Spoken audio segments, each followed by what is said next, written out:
I hope everyone enjoyed all of our treats outside. I sure did. I'm thrilled to introduce our next speaker, Laura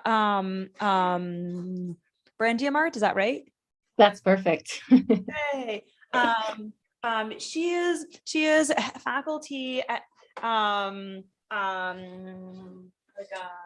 Arizona, and she is in the College of Management, and she works extensively on sort of like privacy from the perspective of kind of like policy and management.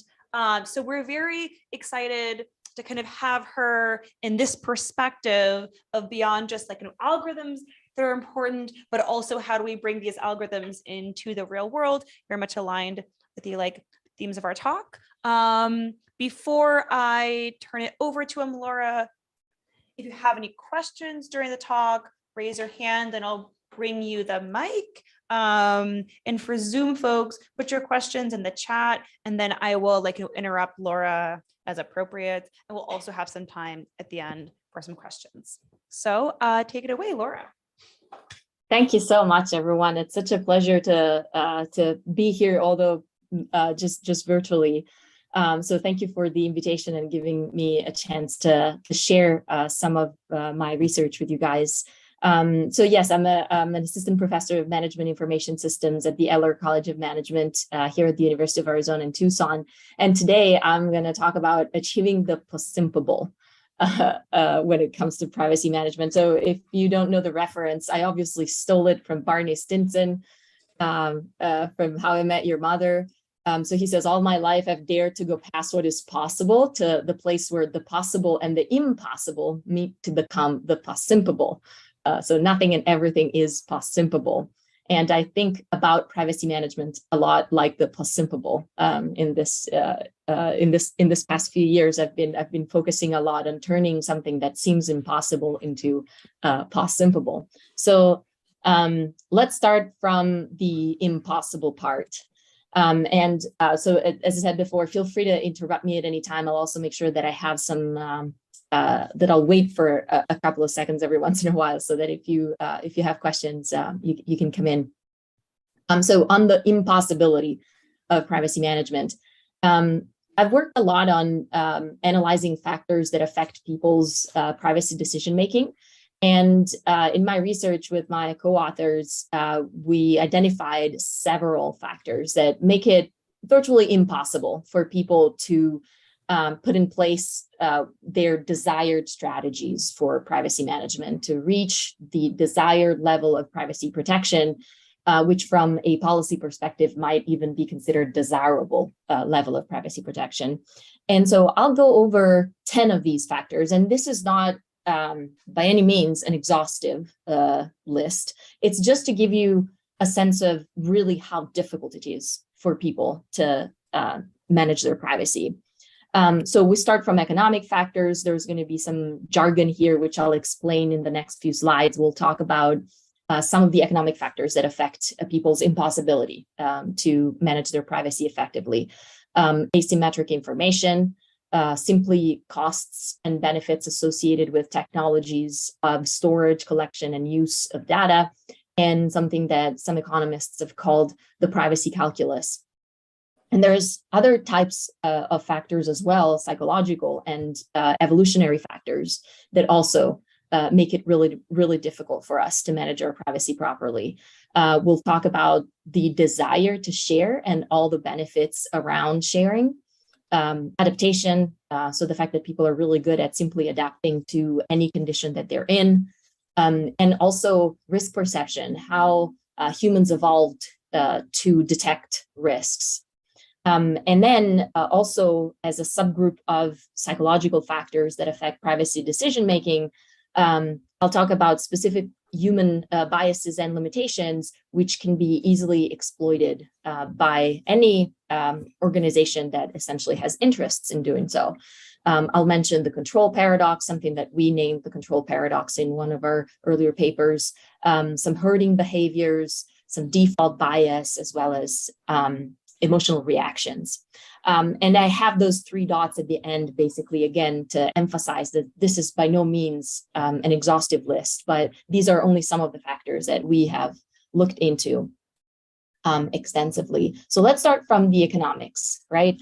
So asymmetric information. Essentially, asymmetric information is economic jargon simply to say that whenever there is an interaction or a transaction between 2 parties, one of the parties has more information about the good product or service that is being sold or exchanged as compared to the other party.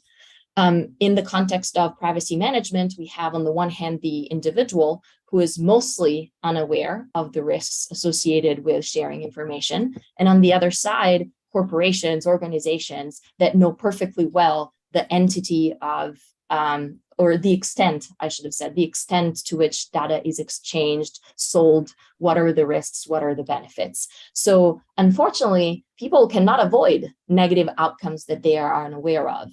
And so recent surveys by the Pew Research Center, this dates back to 2019, have over and over emphasized the idea that people have no idea how their data is collected, how their data is used, how it is treated.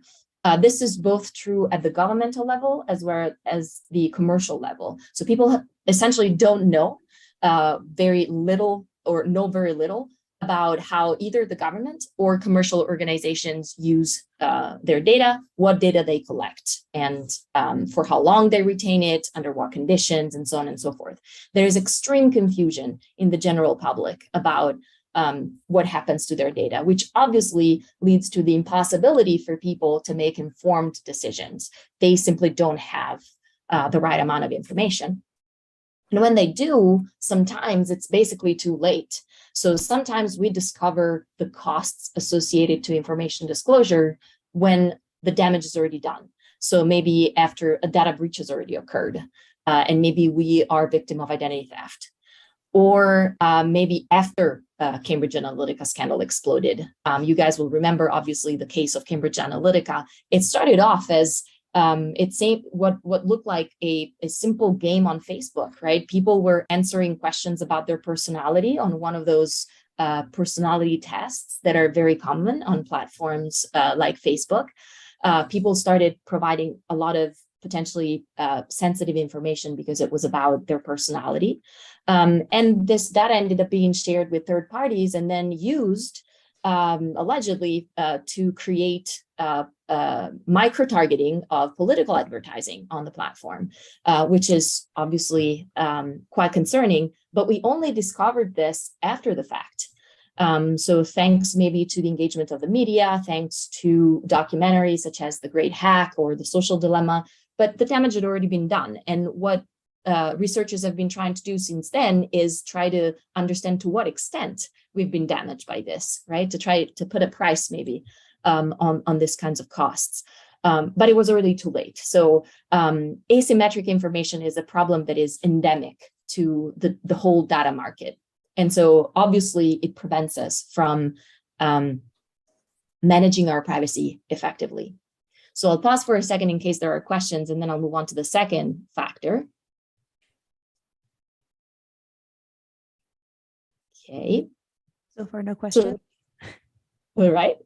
If there are, just jump in, guys. I really don't mind the interruption. So the second aspect that I mentioned at the beginning was this idea that technology seems to be taking us towards the direction of more and more data collection, data sharing, data usage, data exploitation. And this is because if we look at, this is a small graph, so you obviously cannot read it, but it's basically just a summary of how much the cost of a hard drive has decreased over the last 30, 40 years or so. Essentially, the cost of storing data has declined at an average rate of about an order of magnitude every 5 years. So essentially what the hard drive cost per gigabyte back in the early 1980s was around $100,000. And it's now down to basically just a couple of cents, right? It's essentially free. So storing data is not really a cost to companies anymore. And besides that, technological progress has created tremendous opportunities for collecting data that were basically not available before. If we think about all the tracking technologies, the sensors that come with smart devices, with the Internet of Things, these technologies have enabled the collection of data that was never available before. So we have this increase in the possibilities of data collection. We have decrease in the cost of storage of data. And at the same time, we also have incredible advancements in data analytics, in machine learning, and all of these prediction methods that have progressed at an unprecedented rate in the last decade. So everything from the organizational side seems to be leaning towards more and more data collection, more and more storage, and more, and I should say, quote, better use of data. And again, this makes it really difficult for people to do their privacy management correctly, because it's essentially out of their control. There's very little that individuals can do to prevent, for instance, more and more powerful machine learning methods to predict our preferences based on the data that is collected. There's very little that we can do about cameras all over the place, being placed all over the city, or other kinds of sensors. The third aspect, economic factor, that I'm going to mention is what some economists or researchers of privacy call privacy calculus. It's this idea that to a certain extent, people are pretty good at understanding what they want to disclose and what they don't want to disclose, what information they want to share and what information they don't want to share. They simply evaluate what the costs and benefits are from a particular decision and then make a rational decision about this, which to a certain extent is true. The whole literature on behavioral economics of privacy, which also I've been working on, says that this is really not the whole story, and that a lot of times this is not what happens. But to a certain extent, it's true. People, some of the risks of information sharing are known to people, and so people make their privacy calculus as best as they can. So Anindo Ghosh wrote a book called TAP back in 2017, and he talks about all of the economic benefits to sharing information. If we share, we do it because of convenience. We do it because maybe it allows us to discover new products and services that otherwise would have not been shown to us. Sharing information about ourselves allows us to get customized and personalized products and services. Maybe we get discounts left and right. So there are lots of economic benefits from sharing data. And that's a good thing that comes from sharing information. And then on the other hand, there is also a ridiculously high cost from proper privacy management. This is really, it's a very old paper that came out in 2008, but it essentially, Alicia McDonald and Laurie Craner, they tried to estimate what was the annual opportunity cost for Americans at the national level to actually read and try and understand all of the privacy policies that people, only skim through or don't even look at when they interact with products and services online. And the cost is ridiculously high. I mean, we are talking about $800 billion yearly, which is, again, ridiculously high. So on the one hand, we have lots of benefits from sharing, way ridiculously high costs from privacy management. So people do their math, right? There's no point in wasting our time managing our privacy, reading all the privacy policies. We have lots of benefits from data sharing, so let's share pretty much everything. On top of this, all of these technologies that have been created in the past 20 years or so since the starting of the commercial internet have created strong network effects. So all these platforms, two-sided platforms, have created essentially lock-in effects for people. So if all of my friends use one particular platform, it will be extremely costly for me to switch to another platform, which is maybe more privacy friendly. So I'll take the example of Facebook, not because I want to pick on Facebook, but just, until 10 years or so, I believe it was the largest social network by far. Right now, maybe other companies are doing better than Facebook in terms of growth, even though the general company is the same. I believe Instagram is one of the networks that's growing very fast right now. If all of my friends are on Facebook, it will be super costly for me to switch to something different that maybe I prefer because it is more privacy oriented. But if nobody's on that new privacy oriented platform, there is really no use for me to be in it. So there are these strong network effects that basically tilt our privacy calculus towards less privacy friendly alternatives. So all these. Laura, there's a question. Oh yes, please, yes. Hi, Laura. Thank you. I wonder if it's going to come up on the slide, but I'm sort of conjecturing that you don't have any space left. So I just want to add one thing to the privacy calculus.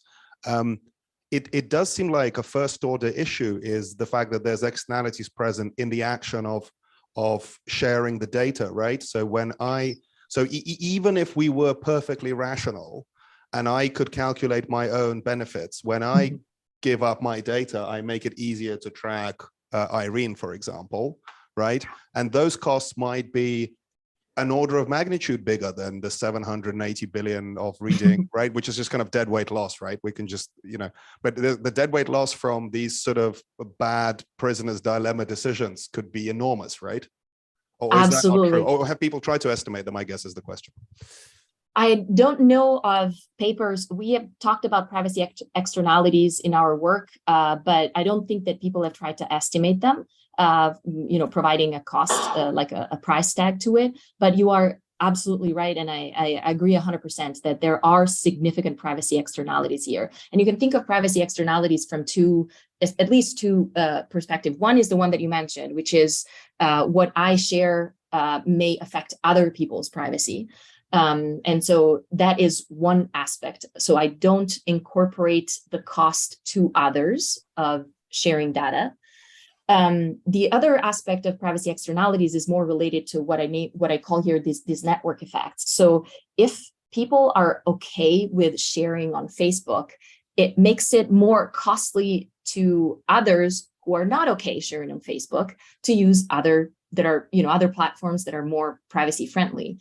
I'll talk about Twitter and Mastodon later on, so I don't want to spend too much time on it right now, but it's only because of very, very strong exogenous shocks that people are sometimes capable of getting out of these strong network effects. Otherwise, these externalities make it basically impossible for people to switch platforms because it's just not convenient to them from an economic perspective. So yes, absolutely 100% right. Externalities, yes. Are there any other questions? Yeah, there's a few questions. Yeah. I saw two hands. Okay, the hands have gone back down. Oh, actually, I'll just ask. Sorry, can you just say briefly what the action space of people concerned about privacy here is? It's like, I use a platform, I don't use a platform, I post selfies in my bedroom, or I put my address on my academic website. Like, how are you thinking about, I know that's a very basic question, but I guess. Oh, yeah.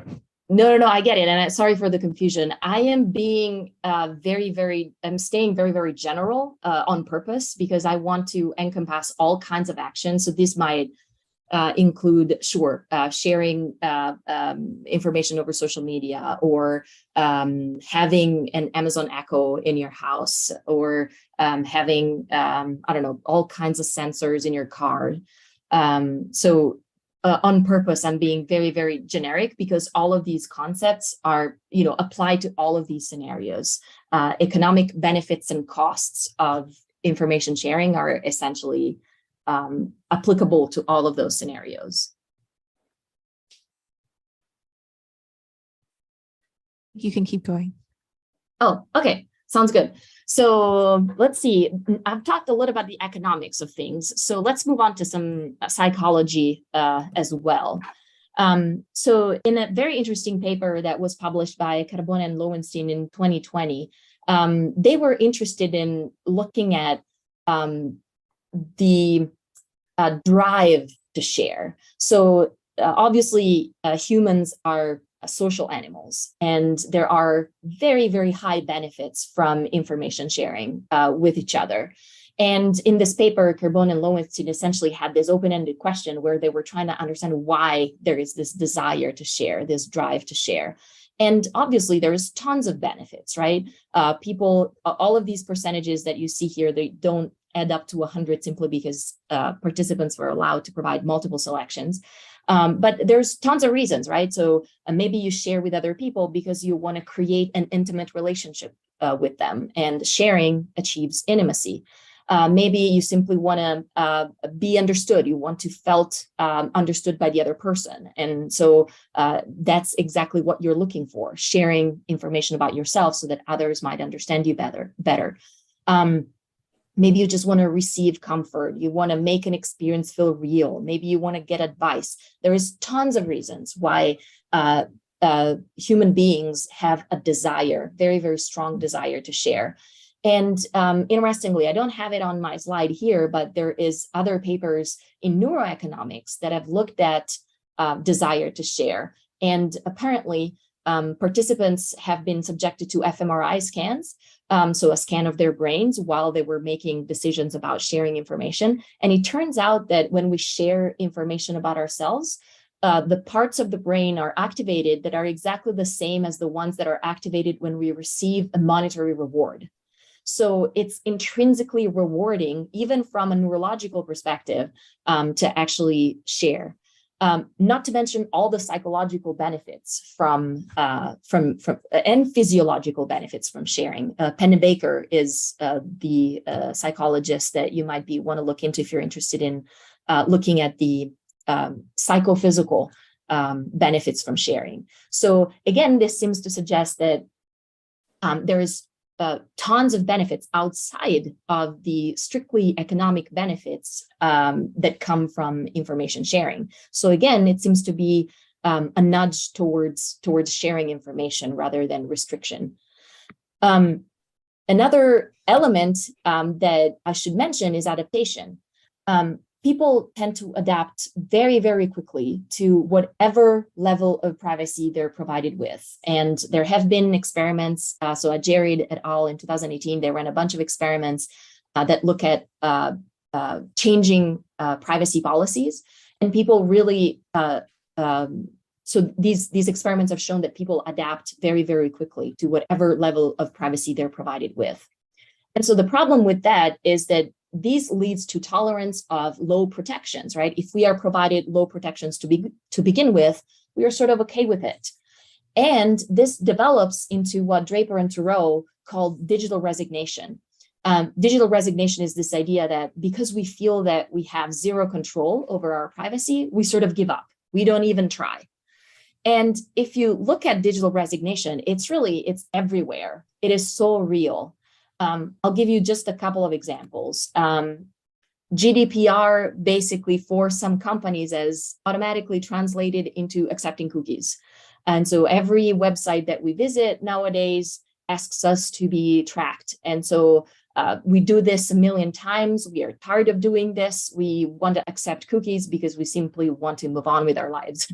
We visit a website because we have something to do on that website, not because our first goal is to protect ourselves from getting cookies and getting tracked. And so, yes, please accept cookies. We are asked every other day to sign forms. Just sign this form. So, when you go to the doctor, just sign this form because it's your HIPAA form. We don't even read it. We go ahead and sign it because we need to get seen by a doctor. We are at the checkout counter and maybe the cashier asks, oh, and what's your email address? And what's your phone number? And we don't even think about the reason why we're asked. We simply provide that information because we've done that tons of times. And then we have all these smart devices and nobody really tells us, maybe for the security of these devices, it would be really better if you changed the default password, but there's no easy user interface to access. And so, maybe I'll just forget about it, right? It's probably safe. Hey, Amazon is a pretty good company. I should probably trust them to do their security right. And so we don't even do anything with it. We simply surround ourselves with smart sensors and we don't change any passwords of any sort. So we have become what the great Pink Floyd would have said, comfortably numb. We don't want to think about the privacy and security problems associated with the technologies that we surround ourselves with. We are numb to it now. We are sort of used to low protections and we feel like we can't do anything about it. We just give up. And I really sympathize with this. I hope that by the end of the talk, I will convince those who digitally resign. I hope nobody in the room digitally resigned, but if you did, I hope to convince you that there are alternatives. But it is real. Like I've seen it in lots of different situations. And then there's risk perception. So the way that humans have evolved to perceive risk is to essentially use our senses, right? So we use our vision system, our auditory system, our olfaction system to understand whether something around us is risky or not. The problem is that more and more of our lives occur in the digital world, online, in the cyber world. And in that world, it has become increasingly easy to manipulate and fool our senses. So our risk perception capabilities, which we over millennia, we have evolved as a human species to use to detect risk, are impaired. I'll give you just one simple example of how this might happen. You might remember, this is a visual cue that I'm going to use, okay? And a manipulation of our visual system. So back in maybe 10, 12 years ago, this is what our Facebook page looked like. This is a very old screenshot of what Facebook was. But the idea is basically the same. Facebook knows who our friends are, and Facebook knows their faces, because most of the times people use their faces as their profile pictures. And so let's say that maybe this is one of my friends. And let's say that this is another one of my friends. You might recognize him, actually, Alessandro Cristi. He happens to be my PhD advisor, and I'm sharing with permission here. So maybe what I'm about to show you, maybe it's not what happens, but it's super easy for a company such as Facebook to do. So what happens if we bring these two faces together? This is a face morph, and it's been done with, off-the-shelf software. It's nothing fancy. You can probably do it with Adobe Photoshop very easily. So the result is a person that is not really any of my friends on Facebook, but it has, and it's actually none of my friends. Like I don't know this person, but it's a person that has traits that are familiar to me, and maybe I associate this face to people that I trust, people that I'm friends with, people that I like. And so what happens if the next advertisement on Facebook, let's say for a rug, is not provided by this random person, but it's provided by this familiar face, someone that I trust, right? Not someone that I trust, but someone who has traits of people that I trust. There is tons of literature in marketing that shows that people tend to respond more positively to advertisements that come from friendly, familiar faces. It's the whole idea behind having a testimonial, right? A famous person behind an advertisement. So I'm not saying that this happens, but it's very, very simple, right? It's a very, very simple manipulation. It's a visual cue, which might reassure us and that might affect our choices and behaviors online, and we don't even realize it. Just to give you a sense of, from an economic perspective of, the kind of money that we're talking about here when it comes to ad expenditure, this is the most recent data that I could find, but basically internet ad expenditure in the US in 2017 was around $69 billion, which was 35% of the total ad expenditure across all media, which is around $200 billion as of FTC 2020. So we're talking, obviously, big money. This is not necessarily peanuts. But I'm not just worried about the economics, right? The economic factors behind this. Maybe there are other ways in which this kinds of manipulation, even simple manipulation like visual cues, can affect us.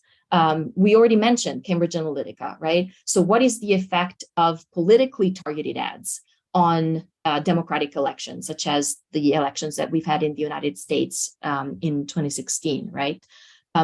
Who's to say that the ads that we saw on Facebook were not manipulated in ways that might affect us without our knowledge? Of course, without consent, but not even with our knowledge. So these are the kinds of ways in which our sensorial perceptions can be really easily manipulated and fooled in the online world.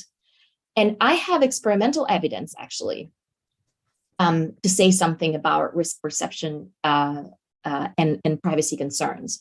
We ran a bunch of experiments. We ran 4 experiments where we show that if you give people cues of the physical presence of a person around them, or even if you give them visual cues, just using their vision system, that a human is present around them, their self-reported privacy concerns increase. So there's sort of like an alert system that automatically turns on. And the result is decrease of disclosure of intimate information in an online survey. This is true even when the objective privacy risk is unaltered. So I can give you the visual cue of a human being, but maybe it's in another room. So there's no way that they can possibly peek into the online survey that you're taking. And yet your privacy concerns will be raised and your information disclosure will be decreased.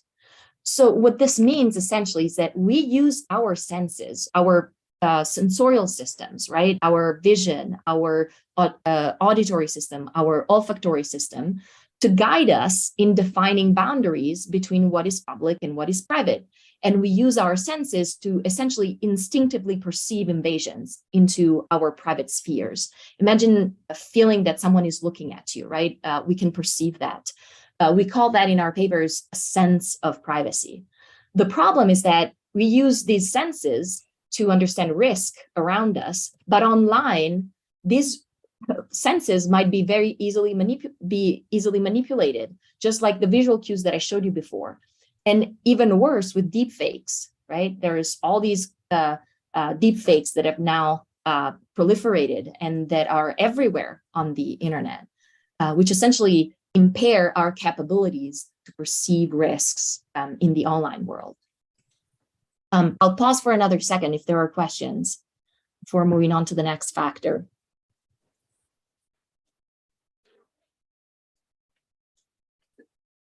Yes, not. Okay, great. So then also talking about psychological factors, there are also some inherent biases, limitations that are typical of human decision-making. One of them, we called it the control paradox. This is something that we worked on a long time ago. This is actually the very first paper I ever published back in 2013, but I feel that it's very much relevant even these days. The idea here is that if people perceive that they have control over the sharing of their personal information, they feel safe, so they feel less concerned about their privacy, and the result is that they end up disclosing more. So this is a graph. You can focus actually on the left-hand side of the graph. Basically, I show here different levels of disclosure for people that were randomized in different conditions. The red condition here is implicit control. People in this experiment were asked for personal information, and then they were told whatever you disclose is going to end up in your social media profile. So we told them that we were creating a social media profile for the university.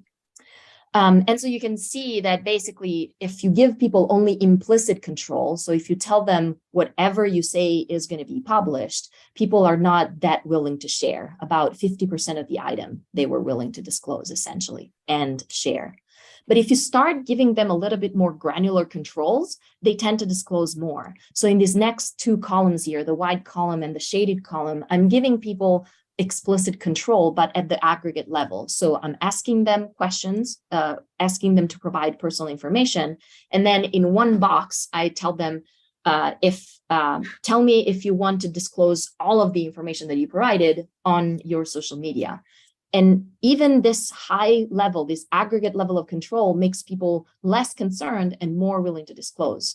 And then last, this left column over here, the blue one, it's the most granular form of control that we gave them, of explicit control that we gave them. So again, we asked people for personal information, and then for each of these pieces of information, we asked them, do you want to publish it on your profile or not?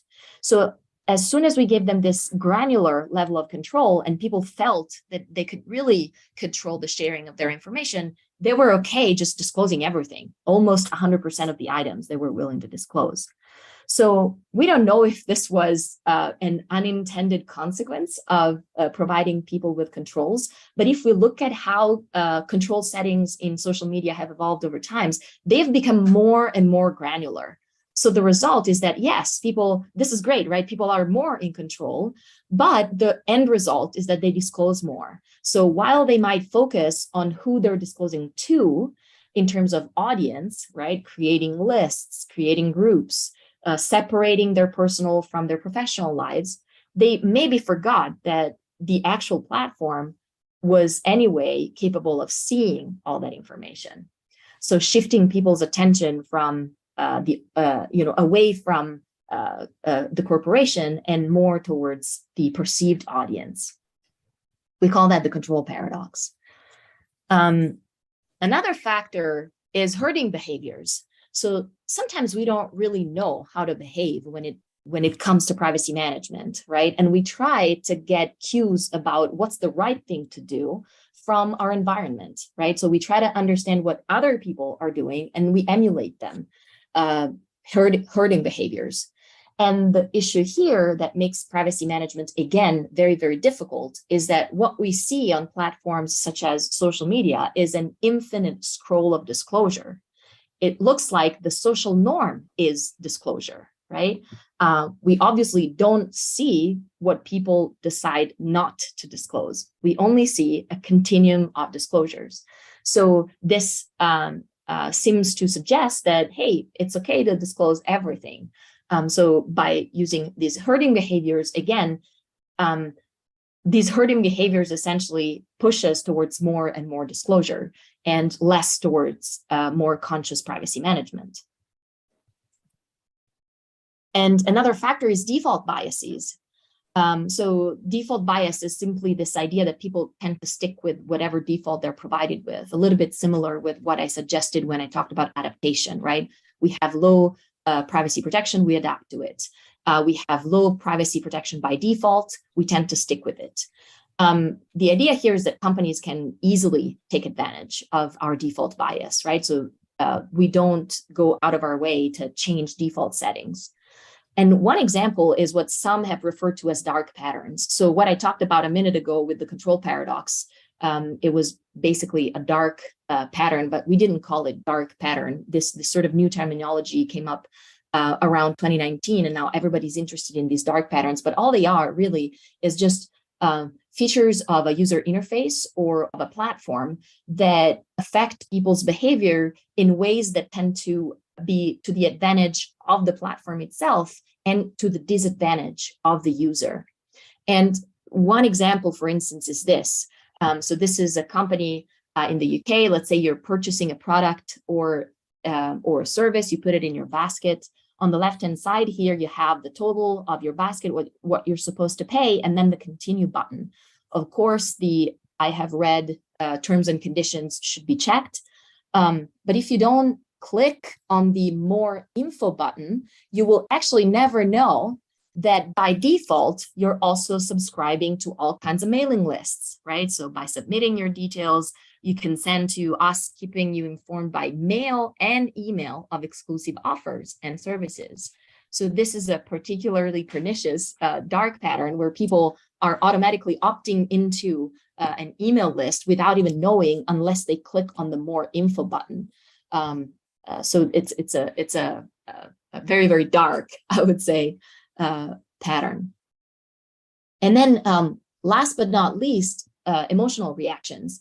So we talked before about this privacy calculus idea. Yes, to a certain extent, people make rational decisions when it comes to privacy, but it's really difficult to manage privacy rationally in an environment that is full of emotional stimuli. So there's research that suggests that people that are in a positive mood, for instance, disclose more intimate and more varied information about themselves. Well, if you look around any of the platforms that we see online, there's plenty of emotional stimulation, right? So it's difficult to make a good, informed, rational privacy decision.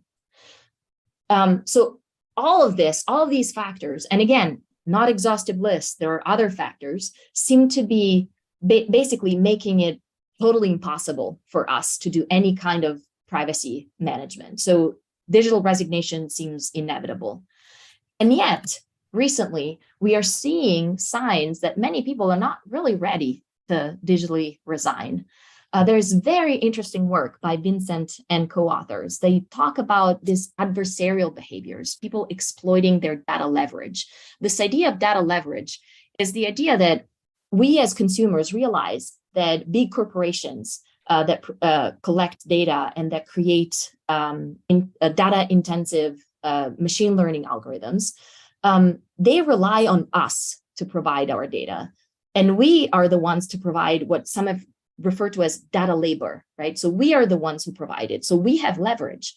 We can go on a data strike, for instance. We can stop providing data to companies. We can do data poisoning. So actively manipulating data so that the data that we provide is inaccurate. Or we could contribute data to a competitor because maybe we have beef with a particular company that we feel is not privacy friendly towards us. So this is the opposite of digital resignation, right? So these seem to be behaviors that are suggestive of people not giving up on their data simply being taken. There's also some empirical evidence that even if people did not have these adversarial behaviors, data anyway have diminishing returns. And I'm talking economic jargon again, but what diminishing returns to data mean, it's simply that if you're a company that knows nothing about their customers, the first few data points are extremely useful to you. So let's say you're building a prediction model, some ML algorithm, the first set of data is super powerful, right? It will give you tremendous advantage towards knowing nothing. Then you collect more data and your algorithm becomes better and better. But to a certain point, you have enough data, and the marginal benefit that you get by collecting more data and using more data to make your algorithm better goes down and down and down. So you have diminishing returns to collecting and using data. So maybe if that's true, as some recent work suggests, both in the context of medical imaging and news curation, maybe amassing and using as much information as possible may actually not be optimal for companies, just from an economic perspective. So let's try to turn the impossible now into Possimpible, right? So I have a recipe. Besides these, simply economic factors, there are other things that we might do to increase the level of reaction and to decrease digital resignation. So I'm going to briefly talk about regulation, education, and agency. Maybe these factors together provide us a recipe for giving us essentially the capability to manage our privacy again. So let's talk a little bit about regulation first. So I guess Europe started with regulating privacy more from a more general perspective than the US has done in the past, by using GDPR, the General Data Protection Regulation, which is, again, general enough to encompass all kinds of data. The current approach, which GDPR has been using and that even local governments in the United States have started to use, such as California, for instance, with CPRA, they are based on notice and consent. Essentially, they are saying that it is the responsibility of the user to make the right privacy decisions once they are informed, right? So we provide a notice, we give people all the information possible, and then we request for consent. It's this idea of user responsibilization, as some have referred to. But the problem with that approach is that, as I've shown before, there are tons of behavioral and economic reasons why user responsibilization is just unfair. People are not put into the conditions of being responsible for their own actions. It's just not possible to require such level of responsibilization from a user perspective. If we think back at what happens with cars, for instance, what happened when technological progress made cars too dangerous for people to use? It's not that we required people to, for instance, we trained them to be to respond faster to stimuli, right? We didn't require them to be responsible for it. Instead, what we did is we made the technology responsible for it. So we imposed the use of ABS on our cars. We imposed the use of seat belts. We imposed the use of anti-slippery systems. So rather than requiring people to be responsible for things, we help them deal with technological progress. And the argument here is that maybe rather than focusing on regulation that only puts the responsibility on the user, regulation should provide a baseline protection by default. For instance, by imposing more privacy-oriented behaviors by corporations, maybe by imposing the use of privacy-enhancing technologies, such as end-to-end encryption by default, for instance. So this is a better approach to regulation, which we argue is basically puts less of the burden on the user and more of the burden on corporations, organizations, which essentially caused the problem in the first place. The second ingredient to the recipe is education. So there has been, in the last few years, amazing work by computer scientists, HCI researchers. They have created really, really powerful technologies, privacy-enhancing technologies. The problem is that on our side, on the social science perspective, we did terrible marketing about these pets, right? Privacy-enhancing technology. Nobody knows about pets. And those that search, for instance, for private browsing, what they find is this, right? The logo of an onion, which maybe it's pretty cool for us who know the exceptional value of onion routing, but it's definitely less cool than this, right? If people search for Amazon Echo, this is what they find. All these interesting interactive toys, right? Cool design. And the result is that less than 1 in 4 people have been estimated to use VPNs. The market is actually estimated to be worth around $800 million by 2024, versus if we only focus on one device, just the Amazon Echo device, there is about 46 million of these. And if we look at the 4th generation Echo, which costs about $60, that puts Amazon revenues just for that one product alone to $2.8 billion. So obviously we can't compare, right? Terrible marketing on privacy-enhancing technologies, great marketing on privacy-intrusive technologies. Sure, they're incredibly useful, but they're also privacy-intrusive. I have a quick, yeah. A quick question. Yeah. Hi, this is Aloni Cohen. Hi. I guess I want to ask. I guess I want to push back a little bit on the education. And I think it's really echoing a question from the last session, which was from the back to the left, which was asking, how do you, to the speaker from Google, how do you think about putting a dollar value on privacy? And I guess my question is like, is it that users can't find these technologies or learn how to use them, or is it that users like want the functionality and can't? I guess what's my question? My question is, if you're trying to explain to somebody and do the education, you're trying to explain to them why they should do the work to adopt a pet, rather than what are the available pets or how do they do it, but why should they bother? I guess my question is, how do you answer that question? Because that seems the hard part of this education problem. I totally agree. And in fact, even in our papers, we argue that education on its own is not going to be enough, right? So the first problem is if we want to solve the first economic problem that I mentioned, which is asymmetric information, we have to provide some information to people. We have to educate them about what are the risks behind using technologies that do have cool functionalities, but that impose certain privacy costs that people may not be aware of. So part of it, I take it on me as a social scientist, right, to actually be responsible for it. But you're perfectly right that taken on its own, education is not going to be enough. That's for sure.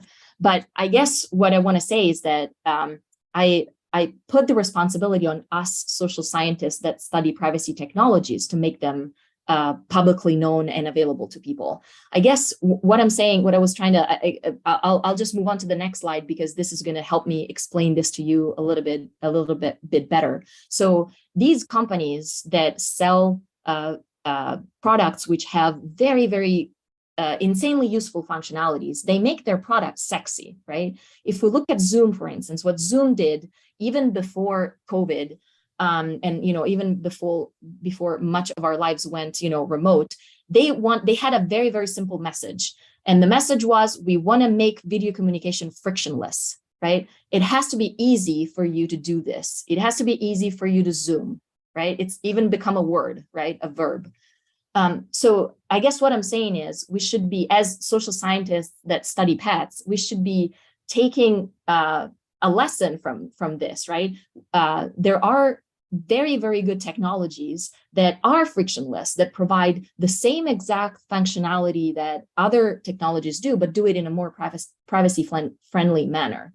We just need to send the message in the right way. We need to do better marketing in a way. We need to learn from these guys. And obviously, I'm not saying that it's something that is super easy to do. This is because obviously these companies put a ton of money into marketing versus organizations that create pets, alternative technologies that are more privacy friendly. They would rather invest in the development of pets rather than in advertising. So there is obviously a problem there, but there are some good examples, right? So DuckDuckGo is a good example. I want to mention Signal and Mastodon. So Signal did great. I guess both Signal and Mastodon took advantage of what I called before, very, very strong external shocks, right? So back in 2021, when WhatsApp announced the changes in privacy policies, people downloaded Signal to unprecedented extent.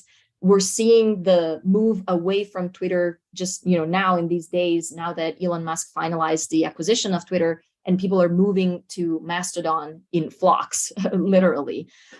So they exploited these exogenous shocks of things that have happened in the technology space to actually move to more privacy friendly technologies. So it's a hard thing to do to advertise these products, obviously, because cost marketing cost is a major concern for these companies. But I take it on to us as social scientists to make to push the message a little better.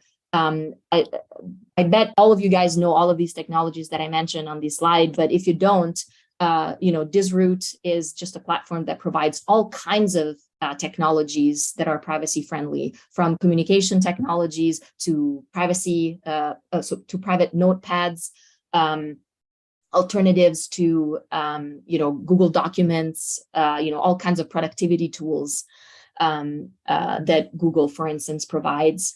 There's Invidious, which is sort of like a federated alternative to YouTube. All kinds of technologies, right? So I think we need to do a better job. So I'm not putting it onto the user, right? I'm not putting the responsibility to the user that they should educate themselves about these alternative pets. I'm putting it onto us. I'm saying we are the ones that are responsible for this, and we should do a better job. And the last thing that I want to mention, because I'm running out of time, is agency. That's the last part of the recipe. So if you guys are familiar with Ethan Zuckerman, I'm sure you are. He has a great talk called The Good Web. It's available online. You can search for it.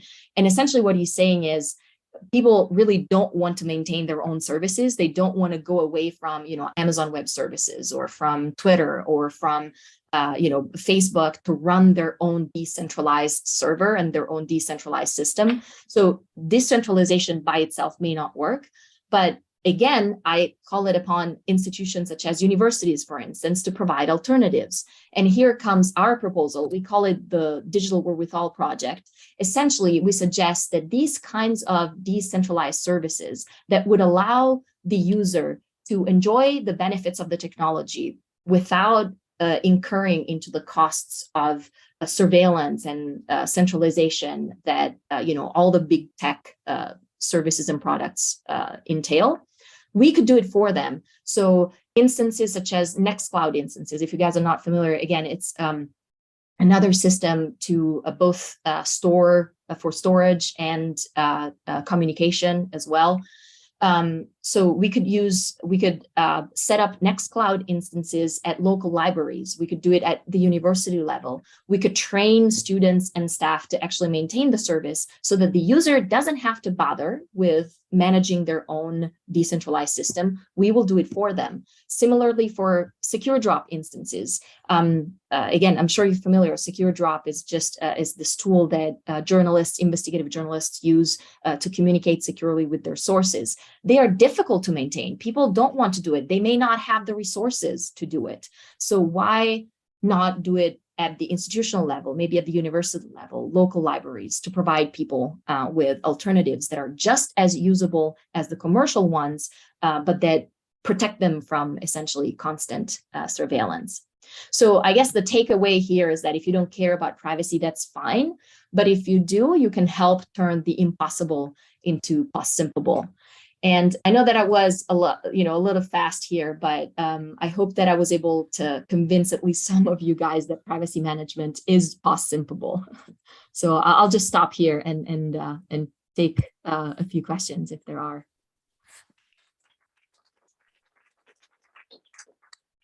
Thank you so much, Laura. Questions? Thank you.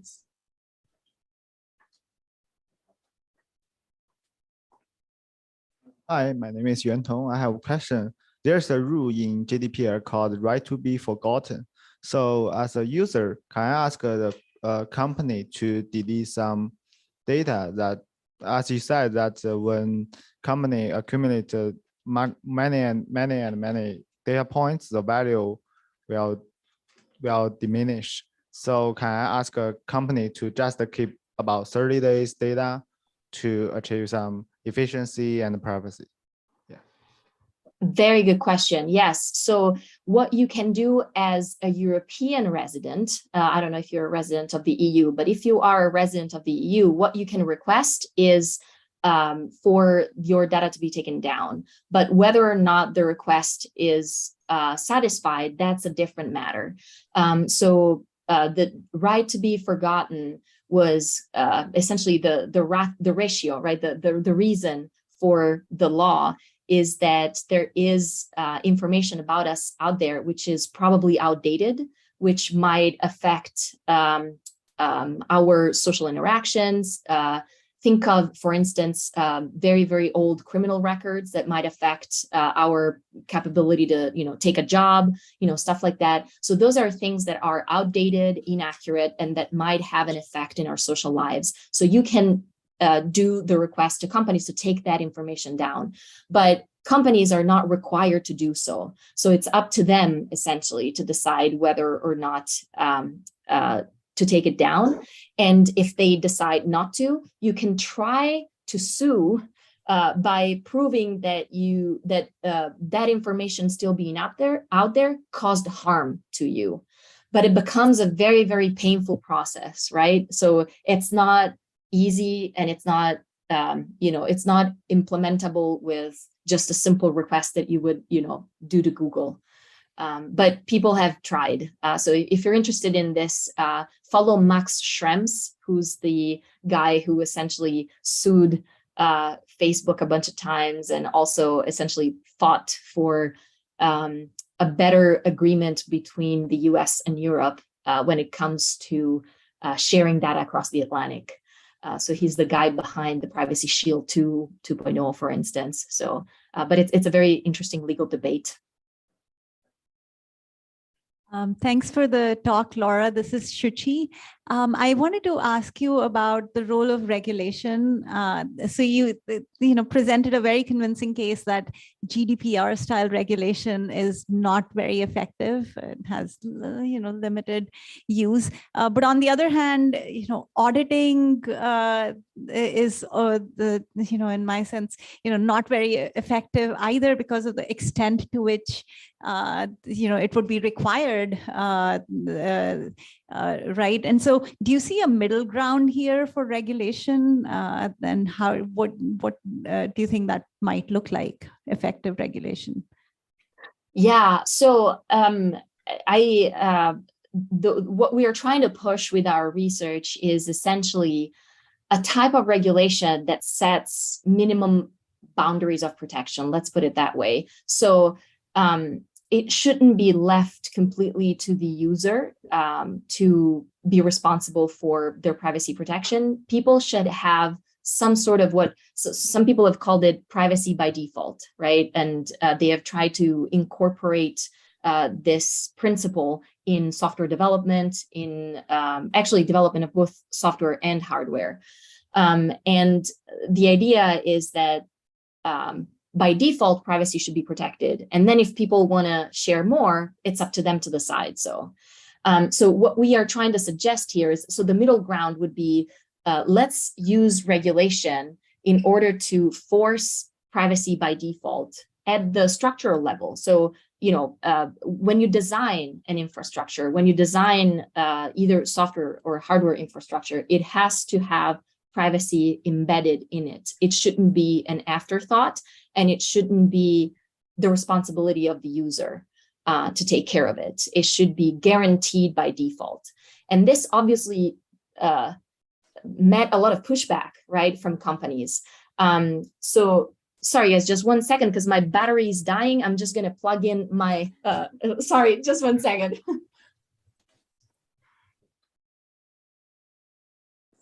Sorry, I didn't want to lose you. There is a lot of pushback, right, from companies, because it is not convenient for corporations and organizations to have privacy embedded, right, privacy by default. And the problem with all the regulation that we've seen up to now is what some legal scholars and some economists have called regulatory capture, right? So if you are a company that has vested interests in data collection and data usage and data exploitation, you're going to want to make sure that you have a say in how the regulation is written so that it doesn't necessarily put you at a disadvantage, right? So I believe that the way that regulation has been created has, in a way, made it very easy for companies to get around it, right? So notice and consent is basically getting around basic baseline privacy protection. And instead, what we're arguing is that regulation should be written and implemented in a different way, which is privacy by default, using privacy enhancing technology by default. I don't know if that answers your question. That's a very good question. Laura, thank you so much. I'm wondering if we're kind of being a bit timid here as social scientists. I mean, if we recognize that there's huge externalities to giving up your data, there's kind of addiction issues that you talked about, there's all these kind of default and cues and all these behavioral things, there's market power. It seems like, we've got to go beyond kind of gentle education and setting the right defaults, right? And we sort of know what the economic instruments for this stuff is. So if like the quantity of data that you collect is a good proxy for how bad it is in terms of privacy, why don't we just tax data quantity? Yeah. So yeah. I realize it's obviously imperfect in exactly how data is used, but like in a way that would actually push companies to collect the data that they actually need to provide the products that they need, right? And so we know, right, that if there is a cost to it, there's nothing wrong in principle with just taxing it. And in the same way as we tax cigarettes, right? I mean, cigarettes are basically the same as data, right? I mean, it's just, and actually it's even more than that, right? I mean, we've made it socially unacceptable to smoke. We should make it socially unacceptable to give up your data, because it's not just about you, right? So, I mean, I guess we're very far beyond. We're at a stage where people still think smoking is cool, right?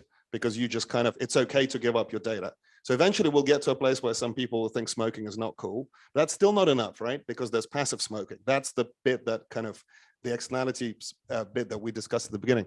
But, if we just increase the price of cigarettes, it kind of is going to take us there, right? But I don't you didn't mention this instrument. It doesn't seem like a lot of people talk about this. Is there something kind of profoundly wrong with this idea? Thank you for the great question. I do believe that people have talked about this a lot, actually. If you look at all of the systems that have been created for, I think they're called pods right now. So the idea here is to create data vaults, right? So imagine that you put all of your data in a vault, it's protected, and then you are the one who decides when the vault gets opened, and it gets opened for a price, right? So companies will, whenever they access the vault, they have to pay a price. It has been talked a lot, actually, and there are systems now to do it. The problem that I see with it is it's two sets of problems. One is that the only way that such a system can be successful is for data that is static, right? So data that you can literally close inside a vault, right? Maybe by vault, I mean, I don't know, encrypt it in some way and provide, decryption services only to those who request and pay for it.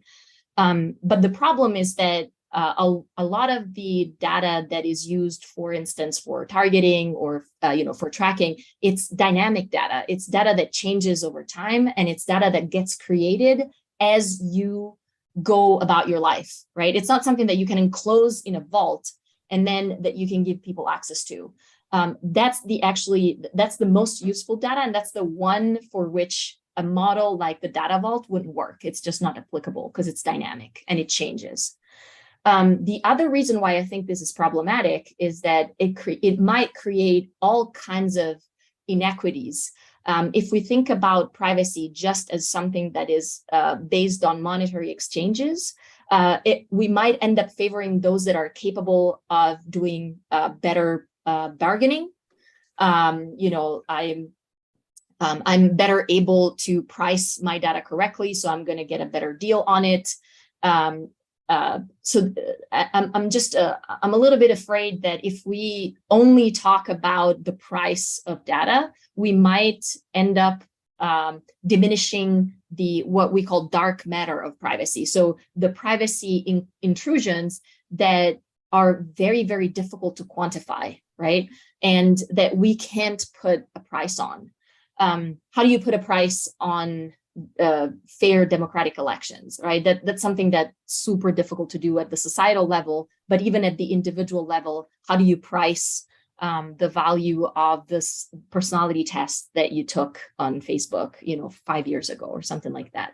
So pricing privacy is problematic on its own. So these are some of the things that we should think about when we discuss models of taxation, of data taxation. But yes, I do agree with you. People have talked about it a lot, and they've tried to implement it to a certain extent. It's just that it hasn't taken off because I think, in part, some of these issues that I mentioned. But yeah. Thank you so much, Laura. With that, I think we are at time. So let's thank Laura again. Thank you so much, guys. This was great. Thank you. Sorry I wasn't able to be there in person, but it was lovely to talk to you. It was great. And for everyone else, we now have lunch, and please be back here at 2 o'clock. 2 o'clock. All right. Bye, everyone. Thank you.